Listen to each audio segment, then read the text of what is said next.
You're listening to Later with Mo Kelly on demand from KFI AM 640. It's Later with Mo Kelly. We're live everywhere in the iHeartRadio app and YouTube. And joining us now in studio, we've missed her. She's been gone away handling some family business. Jackie Ray, it's good to see you. Welcome back. It's good to be back. It's good to see you too. A lot has happened since you were gone. Yes. Let's bring up Jackie Ray on the camera. Let's get into Shannon Sharpe. If we must. You and I are both Shannon Sharpe fans of what he does. Yes. But there has been something missing in my commentary about Shannon Sharpe. Specifically, and I don't want to reduce you to this, but I think it's essential to have this, a female perspective on Shannon Sharpe, what he may have alleged, what has been alleged that he has done, and how we should look upon it. Well, like you said, I am a Shannon Sharpe fan. However, I'm not a fan of men who act like Shannon Sharpe, if that makes more sense. I'm more a fan of people who have a level of accountability, not I don't want to call it toxic masculinity as much as I want to call it, there's a reason why men in Shannon Sharpe's age group go after women that are 19. Speak on it. Don't run past that. Speak on it. In my opinion, I think men who are in their 50s, mid 50s, 60s, whatever, they go after young women who are in their 19 because they can legally do that. So if they could legally get away with going younger, they would go younger, which makes you a pedophile. Let's just call it what it is. And so for me, when you say stuff like you don't like, and then Shannon Sharpe is on record saying this, when you say stuff like, oh, these older women, they like to boast their independence where younger women don't. Well, it's hard to boast independence when you live at home with your parents. It's hard to boast independence when you're still in college. What you're saying is you want somebody that you can manipulate financially and probably mentally because you can. And when we heard the recording of him saying to her, she doesn't want to go, she wants to go out because she doesn't want to get choked out. And he says, well, who says I won't choke you out in public? There's a reason why you are dating a specific type of woman. You're saying that he wouldn't be able to say that to a 45-year-old woman? He could, but it would probably come with some consequences. You know what I mean? Because if you gonna choke me out in public, we might be tussling. So you know, you are going to hit him as hard as you can. Yes. So it's a different level of, and you know, a lot of men say this, that when women, you know, boast their independence, it's saying they don't need a man. I don't need a man who wants to choke me out in public. There's a difference. And so I think Shannon Sharpe has kind of centered himself in this place where he feels like he has to be the one who dominates the situation in every aspect, financially, physically. And the best way to do that is with somebody, because what kind of bills could you have at 19? So nothing that he can't handle. Exactly. So when you're saying, oh, I can take care of this person. Okay. When you get a woman who's in her 30s, and you're talking about you can take care of her, that's a bigger financial responsibility. So just say that you don't want to have to be financially obligated to a woman who is grown up and can take care of herself. Now, if he would say that, I would respect him for it. Here's the next question. I believe that his career and brand are circling the drain. I've listened very closely to what Stephen A. Smith, someone who brought him to ESPN, has been saying, and he's been, in my estimation, creating daylight between him and Shannon Sharpe to not get into the Shannon Sharpe stink on him. Where do you think this leads, regardless of the lawsuits? I mean, so Shannon kind of boasted when he had, I forget who it was on his show. Was it Cat Williams that made him more money than he said he had ever made before? So we've really kind of dived into this Uncle Shay Shay. So he has a platform beyond ESPN. So, and also Nightcap with Chad Ochocinco. And that one's always fun because neither one of them have a lick of sense on that show. So it's fun to watch. It's very lighthearted.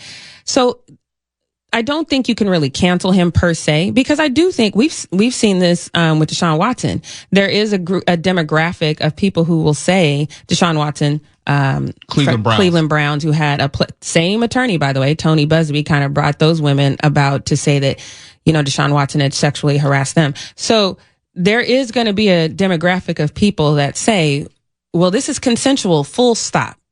And there's nothing to talk about. This woman is just trying to get a financial payout. So I don't think that this is going to ruin his career. It might ruin his time with ESPN, but I don't think it ruins his career.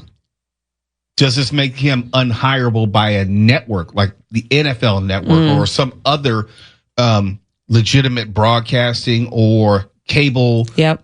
outlet? That's a good question, because every outlet is suffering in some way. Every outlet is losing viewership in some way. So then it becomes a question of, do we get an influx of viewers because we've presented this shock value? So I think you just really have to kind of read the room. If he beats the case, if he doesn't settle, if he goes to court, that kind of thing, would public perception change? I still think he has a shot. Now it has changed my perception of him. But then now we're having the debate with the R. Kelly. Like, can you still listen to his music but hate what he did as a person? And so now you'll have that debate. Can we still appreciate him to be a great commentary? He brings a lot of humor. Or do we just resign him to this moment in time? And I don't think we would ever do that with Shannon. When I say we, the media has speculated on other people, be it Diddy or Kelly, for any number of reasons. I am going to intentionally speculate in the sense of broaching a possibility which I've not heard elsewhere. Okay. And I think it's fair to bring it up. For those who don't know, Shannon Sharpe is an NFL Hall of Famer. He is. He played Denver a number of years in the NFL. I'm from Denver, so we big fans. Okay. Has there been any discussion, to your knowledge, of whether there also might be a variable of CTE in this? And I mention that if only because CTE has been known to create violent impulses, and a switch in a person's personality where they can be cool one moment and all of a sudden they can be almost murderous violent. Listen, if there's been no discussions of that to my knowledge, but if I was his attorney, I definitely would explore that, especially since you can't properly diagnose CTE until death. So we do know that, in the case of Junior Seau, it resulted in him taking his own life. Suicide, that's right. Mm-hmm. So it does manifest itself in different ways. We've seen people act violently. We've seen people go into great depressions. There's no way to really know how someone's going to react to that. And so if I was his attorney, I would lean into that, and I would lean in and say, you know what? He realizes now his behavior was wrong. He's going to get the help that he needs, because that's what people really want. They want accountability. So that's what I would lean into. It's kind of hard to say you want accountability where up until this point you've been like, nope. Not only has he denied everything, he's gone on the offensive to bash the character of the accuser, releasing the text messages. It seems like, I don't know if you can put that toothpaste back in the tube. See, now I go both ways on that, because when you've been accused of something, if you believe you're right, now whether I believe he's right is irrelevant, but if he believes he's right, he definitely should have released the text messages, because in his mind, he feels that that's going to prove his innocence. To me, it made him look far more guilty. Okay, let me jump in there. But in releasing those text messages, which were very inflammatory. Yeah, inflammatory. He also released the name of the Jane Doe, who I'm not repeating here. Has he set himself up? I know we're not legal scholars, but I would wonder whether he set himself up for a slam dunk defamation case. Well, the best defense against defamation is the truth. And so from everything we've seen, it was consensual.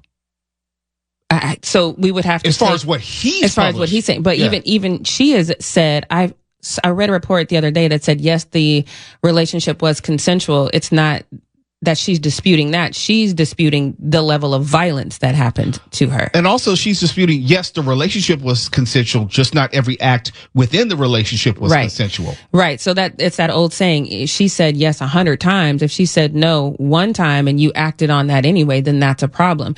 But then it's always going to come down to, where's the proof in that? Did she go to the police immediately? Who did she talk to about this? And that's when it becomes he said, she said, and then it just becomes impossible to prove.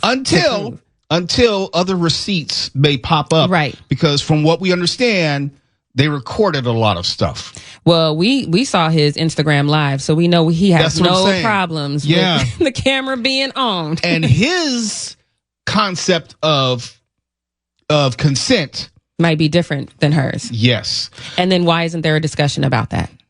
Oh, it's coming. No, I mean, this is for the young men out there. There should always be a constant conversation about consent. Consent isn't a one-time conversation. It is an ongoing conversation. Throughout the act, throughout the relationship. Because she, in this case, says yes to the act in a general sense, doesn't mean that she approves everything that he wants to do during that act. Right. And don't try to flip me up. You know what I'm saying? Don't try to switch me up. You almost went there. Don't try to do any of that, because you don't know. And that's also what builds true intimacy, is being honest and open about your feelings the entire time. And so for me, it very much gives that was not his intention in this relationship. His intention in this relationship wasn't to build a true, honest, and intimate relationship. It was to be what it was. It's about to be power and dominance. Yeah, because he saw her in a specific light. And so that's the box he put her in, and that's where he expected her to stay. But she isn't. And that's not what he was expecting. When we come back, we have to talk about Jalen Hurts, the superstar Super Bowl MVP quarterback of the Super Bowl champion Philadelphia Eagles. They visited the White House today. We had talked about this months in advance. We knew this. Just because the organization said we enthusiastically we're coming to the White House doesn't mean that everyone was on board. Jalen Hurts said he had a scheduling conflict or something like that. Yep. Let's talk about that and the implicit politics of any White House visit. Once again, when we come back, it's Later with Mo Kelly. Jackie Ray joins me on YouTube and also the iHeartRadio. At Arizona State University, we've made online education better, smarter, and more personalized, so you can go further in your aspiring field. I decided to pursue medicine once I realized that ASU did have the online program for biological sciences. You're still required to learn the same curriculum. You're still being tested on the same content that anyone would be tested on in person. The comprehensiveness of the program prepared me so well for medical school. Explore over 300 programs at asuonline.asu.edu. App. You're listening to Later with Mo Kelly on demand from KFI AM 640. KFI Mo Kelly. It's Later with Mo Kelly. We're live everywhere on the iHeartRadio app. And if you're in the chat with us on YouTube, let's be clear. We can disagree, but we will not be disrespectful to one another or even a guest on this show. So let's keep it on topic. I love the spirited nature of the chat, but sometimes some people go too far. Jackie Ray, you've been joining us as customary with Beyond the Box Score. We had talked about this subject in a general sense about sports and politics and the politics of visiting the White House. I was of the opinion we need to dead that tradition because we are not in a place where it can be viewed through the lens of sports celebration. Right. We had Philadelphia Eagles running back Saquon Barkley go golfing, I think, with President Trump and fly back with him on Air Force One. He received a lot of criticism for that. Jalen Hurts, the Super Bowl quarterback and MVP, did not attend the White House celebration today. He was asked incessantly in the weeks leading up to this, are you going to go? He didn't answer, and then he didn't show up. The public reason he gave was a scheduling conflict or something. Why are we still doing this? There's no logical reason why you still have teams come to the White House. And I think it's funny that there is a specific demographic of people who will be up in arms that Jalen didn't go. But I would bet my last dollar that those are the same people that would say we need to keep politics out of sports. And so you're speaking with a double mind and you're a hypocrite. Flat out. And so if we're going to keep politics out of sports, then guess what you don't do? You don't go to the biggest political office in the country. And because there is, whether you support that person or not, there is an image that you do. And so regardless of what people say, Jalen did the right thing because the politics that are coming from the White House are not in favor of or in support of anyone who looks like Jalen. And so I think he did the right thing. What if Jalen Hurts were to say, look, I'm an American too. There are some issues that I have with this president, either personally or politically or his policy. How do you think people would respond to him if he just said, look, I don't want to get into the specifics, but we have a level of disagreement and I don't want to send that message? Then I think the hypocrites would come out in droves and they would call him anti-American and they would call him They've already called him that. I've already seen the messages. So we know. So there was no win in this. There's no win in saying, hey, I'm not against my colleagues who want to go, but I'm not going because this man does not align with my viewpoints. Then you're going to be anti-American and every other term they can think of. There's no win in not supporting someone who the majority of people have leaned into for reasons that are to me, not logical. So when you have a group of people that are operating without logic, then you can't expect a logical response to a man who said, I'm not going to win if I say something, so I'm just not going to say anything. But here's the other side. I've said it before, and I need to reiterate it.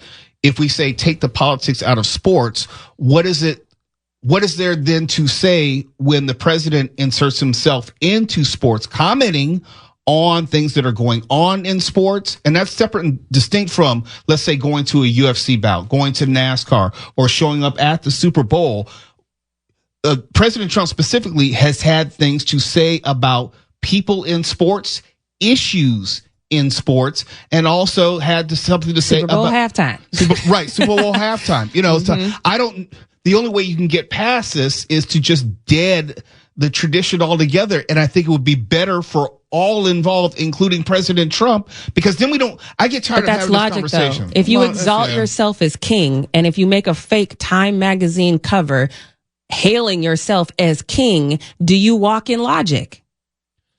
Or do you walk in make believe? You and Alice is kicking it in Wonderland. That's what we're dealing with right now. So to have a level of expectation for him to operate with the same standards that he is intentionally holding other people to is never going to happen, because it's not required of him by his constituents, and that's not how he sees himself. It's never going to happen. Okay, so let's then move forward with that assumption that politics is going to remain in sports. But if it's going to remain in sports, let's be clear that there are two entities putting the politics in the sports. We just can't blame the athletes. We can't just say, hey, we got to keep politics out of sports. Athletes should have nothing to say about politics, and at the same time disregard the president, who is also making political statements about sports. I just want it one way or the other. So I agree with that. However, this is always going to be the hill that I'm going to die on. Politics affect people. Athletes are people. It's going to be impossible to truly.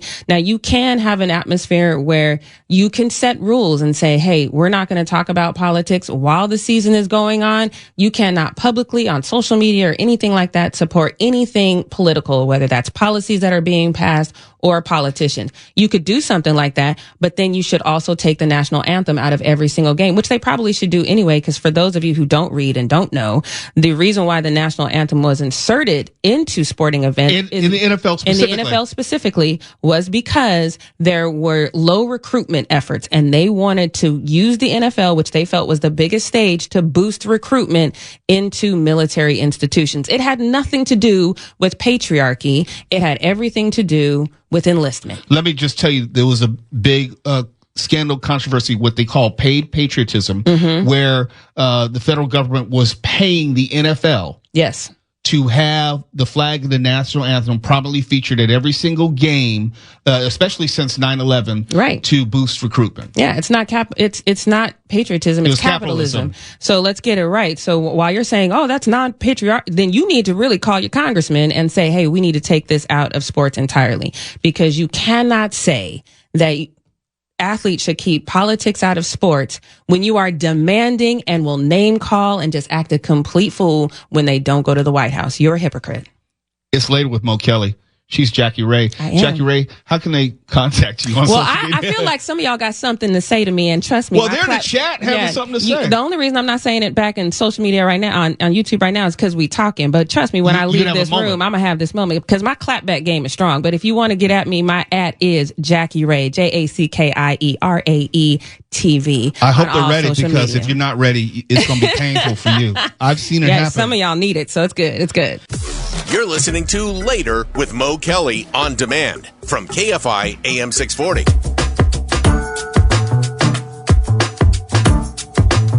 KFI, Mr. Mo Kelly. It's Later with Mo Kelly. We're live everywhere in the iHeartRadio app and on YouTube. And let me just tell you, the chat on YouTube is off the chains. And I'm trying to keep it under control. But if you want to see the show, definitely go to YouTube. If you want to experience the heat behind the show, go to YouTube, get in the chat, keep it respectful, not only to each other, but to our guests, because our guests will be participating in the chat. We can disagree, but we will not be disrespectful Do not say anything in the chat that you would not say in person. I see some folks there who don't want to post their real picture, but all have all sorts of things to say they wouldn't dare say in person. We don't do that here. Act like you have some home training or we'll just block you. Let's talk about sperm racing. I know that's one hell of a transition, but I just had to do it. Sperm racing is here, and it kicked off on Friday in downtown L.A. Mysterious white stuff. Oh, whoa. Here we go. Whoa. Slow down. Woo. All right, let's try that again. Mysterious white stuff. Shooting from a water gun made this moment borderline raunchy and entertaining. Downtown LA's night scene exploding Friday with an event billed as the world's first sperm race. What the hell made you want to do this? 4 contestants came with... Wait. They did what? I didn't hear what he said. 4 contestants came. Oh, he meant showed up.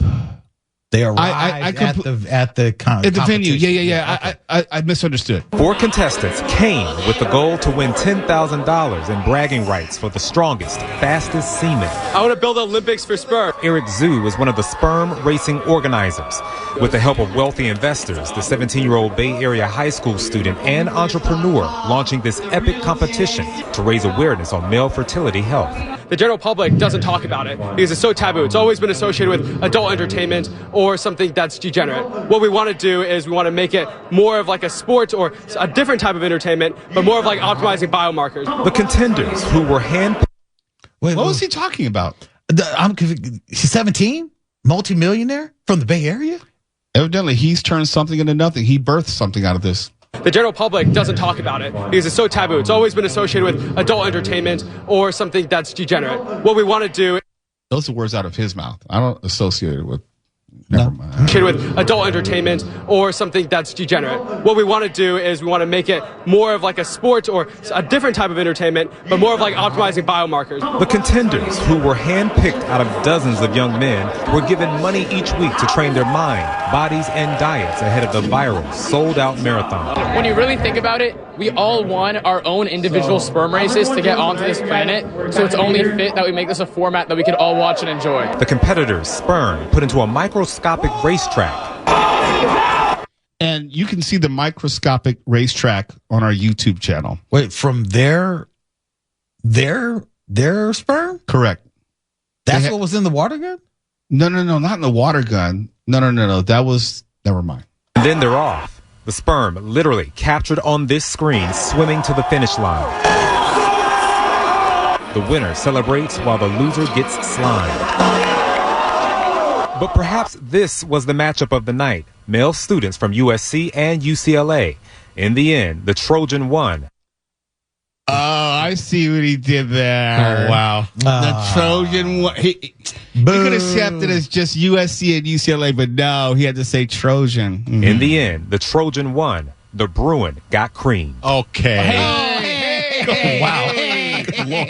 This was KTLA. He knew what he was saying there. Whoa. Golly. No. That was just really uncalled for. I mean, I call foul. I remember back in the 1970s, they would have never done anything like that. Look, miss, would you try answering the questions as I ask them? Yes, Mr. Grant, I will, but it does seem that you've been asking a lot of very personal questions that don't have a thing to do with my qualifications for this job. You know what? You got spunk. Well, I hate spunk. They would have never done anything like that in the 1970s. Whoa. No, they would never have done that in the 1970s. Where are we going? This is getting worse. Where are we going? It's in the hole. It's in the hole. It's in the... Why were people making Caddyshack and Mary Tyler Moore references? Stephen, what? I don't get it. What is the connection you're trying to make here? Oh, boy. Did the people behind this race issue a release? Hello? Daniel is laughing his head off. He is losing it out here. I don't know why. He's dying I out didn't here. get the joke. It wasn't a joke. It's a serious journalistic question. I just don't know what you're going for. How did these individuals show up? I mean, did they have sweatpants? Do they have to stand behind like something that blocks their lower extremities and they strip down and they enter the competition? I mean, how does this work? I'm trying to hate Sperm. I don't know the inner workings of this. I don't know how it all is supposed to play out. Did the event have any sponsors? Not Trojan. No, not Trojan. Okay, because the Trojan. Never mind. I can't say that. I can't say that. I don't know. There's why are you asking these questions? I don't know. No, there's a lotion sponsor, obviously. A tissue sponsor, obviously. Mark. Obviously. What? This was a silly question. I mean, what else? A KY sponsor, obviously. I don't know. I want to know if the reporter on that story got a raise or got fired, because it could have gone either way. It's in the hole. You're not funny, Stefan. No, you're not funny. Just because someone laughed doesn't mean that you're funny. Well, I hate Sperm. You guys are not funny. I just don't understand why you think it's funny just making these sound effects. do what? I don't know. I just don't know. We're trying to have a serious conversation about sperm racing, and then all of a sudden, the Bruin got creamed. It was all downhill from there. After that, yeah. It was all downhill. I don't even know why that had to be included in the story. Now, I was watching this Friday night when it was live. And you were? Night, were you? Oh, in the What's on TV? In a dark Sperm. room? We have, well, this is a working newsroom, and we have the news. We have the news on in here 24/7. But the anchors at the desk seemed like they didn't quite know what to do or say after the creamed line at the end. Well, I mean, they have a cigarette. Up. Yeah, clean up, have a cigarette. Decide who's going to grab a towel. Yeah, because no one wants to sleep. Never mind. No. Can we go to break now? Please. I think we should. Are you sure? KFI AM 640. It's later with Mo Kelly. In the hole. We're live everywhere in the iHeartRadio app until we get suspended. And with so many options, why choose Arizona State University? For me, the only online option was ASU because of the quality. Their faculty was really involved with their students and care about your personal journey. The dedication to my personal development from my professors, that's been extremely valuable to me. Earn your degree from the nation's most innovative university. Online. That's a degree better. Explore more than 300 undergraduate, graduate, and certificate programs at asuonline.asu.edu. On YouTube in perpetuity. You're listening to Later with Mo Kelly on demand from KFI AM 640. KFI Later with Mo Kelly. We're live everywhere on the iHeartRadio app and also YouTube. Make sure, oh my goodness, I wish you could see what's going on in the chat. Y'all are crazy. In fact, y'all are kind of funny, as a matter of fact. You need to subscribe. It's free. It makes it easy to find the show the next night. It's absolute hilarity in the chats. You guys are pretty funny tonight. And it's a community. You'll see a lot of the same people. They'll sign on and say hello to each other. And they'll say goodnight to each other. Be a part of the Later with Mo Kelly YouTube community. Watch the show live as it happens. Comment as it happens. I am responding in the chat as well. I'm trying to get to all in there, but he's... Nah, I don't chat. Okay, that's what I thought. Someone may say something sideways. Yeah, I know they will, and I don't play like that. And they're really good at the callbacks. So I remember they stuff are. that for like, I forgot we talked about. They start pushing stories together, making jokes. Yep. Let's get into the horoscope. Let's go, Aries. This week, you can expect a significant boost in income thanks to positive planetary movements. Fresh job opportunities may arise, and debts could be easier to manage. Aries natives facing disputes might find favorable outcomes during negotiations. However, caution is advised. Avoid taking unnecessary risks, especially on Saturday, when emotional attractions might distract you from work responsibilities. Taurus, you may encounter a slow start as the moon sits in their 12th house, but improvements will be noticeable by tomorrow. Business-related travel could be profitable, and permanent property investments may yield gains. Legal matters should move in your favor midweek, with strong family backing and the possibility of lucrative new deals. Gemini. Let's have it. You, Gemini, enter the week on a high with good chances to recover stuck money and stabilize earnings. Still, midweek may bring potential conflicts, so it's best to avoid unnecessary arguments, Mark. Unnecessary. They're all necessary. especially during late night outings. They're speaking to you. They don't know me. Directly. They don't know anything about me. Despite minor dips in energy and rising expenses around Wednesday and Thursday and Friday, Saturday promises success in pending projects, financial gains, and the possibility of a rewarding short trip.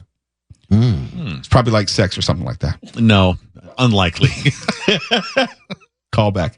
Cancer natives can look forward to peaceful family matters early in the week, but should brace for hurdles midweek with rising expenses and minor disputes. Fortunately, positivity returns by Friday, bringing speedy task completions and potential financial improvements. As the weekend rolls in, the stars encourage you to relax and cherish joyful family moments, particularly by Saturday evening. Very accurate. In other words, live for the weekend. Yes. And I have a car bill coming up. Or repair. So, yeah. Leos will enjoy the favorable influence of a strong Sun and Mars pairing, boosting momentum in stalled tasks and financial gains. A growing social reputation and new travel opportunities could add excitement to your week. Children's achievements might also be a source of pride. However, caution is necessary by Saturday to avoid unnecessary expenses and minor tensions at home or work. Hey, Virgos, you're next.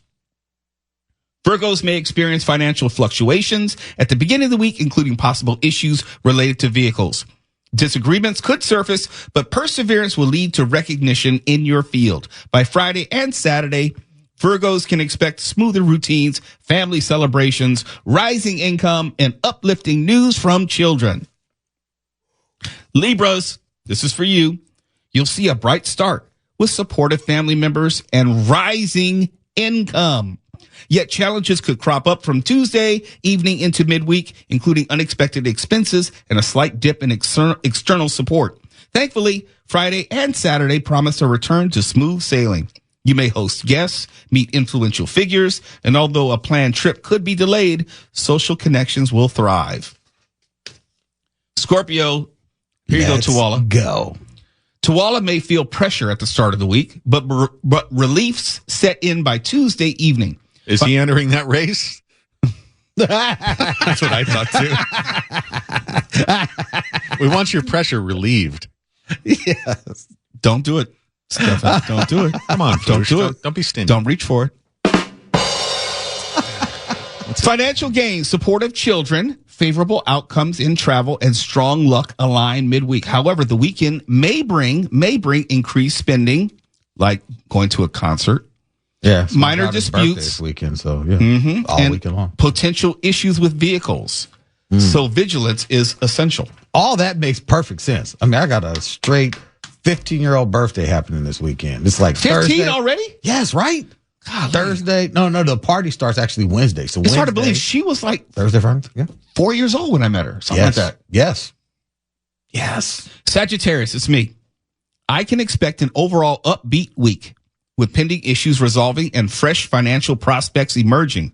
Friendships and travel will feature prominently, offering new opportunities for growth. However, caution is required this Thursday to avoid hidden tensions stirred by Mars. I need a release. Ending the week on a positive note. Sagittarians like me will enjoy festive events and warm family interactions through a calm approach, though a calm approach is recommended on Saturday evening. So I won't party.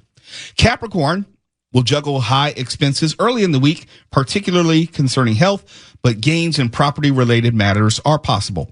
Income flows should improve from Tuesday onward, accompanied by progress on long-stalled projects. Aquarius, y'all will benefit from favorable lunar energy, leading to victories in disputes and profitable land-related dealings. However, early to midweek calls for caution. As necessary, spending and minor setbacks may arise. Hard work will pay off by Thursday and Friday. Clearing pending work. Anxiety could spike slightly on Saturday, so a measured approach to workplace challenges is recommended. And closing out with Pisces. Pisceans are in for a fast-paced week with quick task completions and smooth progress in their professional plans. Quick completions? They're all part of the race, Mark. Everything is. Task completions. Thank you. Yes. Quick task. You don't want to be slow to the draw. No. Quick task completions. You want to release quickly. Yes, absolutely. Profitable property dealings are likely, and networking opportunities could help you achieve major career goals. Midweek could involve spending on home-related purchases, but maternal support will be a source of strength. Minor family disagreements, they might occur, yet Saturday promises smoother waters and renewed optimism. And there is your horoscope for the week. It's Later with Mo Kelly. KFI AM 640. We are live everywhere in the iHeartRadio app and YouTube. And it is still going down in the chat. They are discussing the horoscope right now. And it is high comedy. It is really high comedy, and it's not meant to be shared on air. That's all I can say. KFI AM 640. We're live everywhere on the YouTube and the iHeartRadio app. We're watching everything, so you can watch your sanity. KFI. And KOST HD2. Los Angeles, Orange County. Live everywhere on the iHeartRadio app.